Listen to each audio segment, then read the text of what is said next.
Enfin, une fois que tu as fait tout ça, on va voir la conclusion. Un texte correctement structuré comprend bien évidemment une conclusion.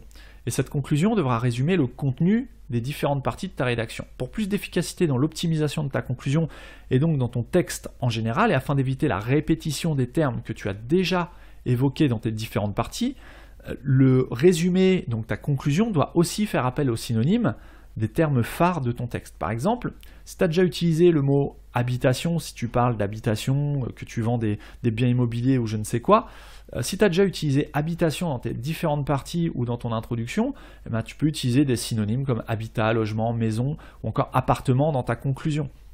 Bon, ce sont des synonymes tout simplement, mais c'est très important. Ne te contente pas de répéter ton mot-clé un petit peu partout dans ton texte.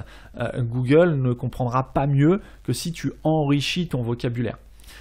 Et en faisant ça, en plus, ça va, en plus d'enrichir le vocabulaire, ça va enrichir le contexte lexical de ton texte et ça va faciliter la compréhension de ton sujet par Google.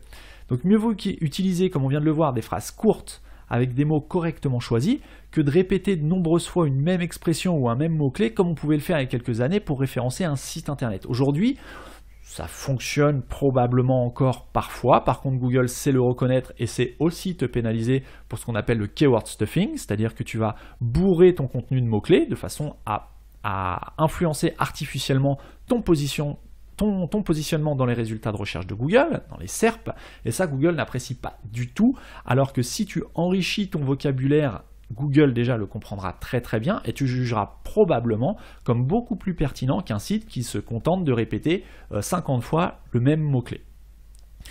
Plus le contexte de ton... Ce que je veux te faire comprendre, c'est que plus le contexte de ton contenu sera riche et pertinent, mince, je viens de taper dans le micro, j'espère que ça t'a pas cassé les oreilles, plus le contexte de ton contenu sera riche et pertinent, et plus il aura de chance d'être correctement positionné sur les moteurs de recherche. Tout simplement.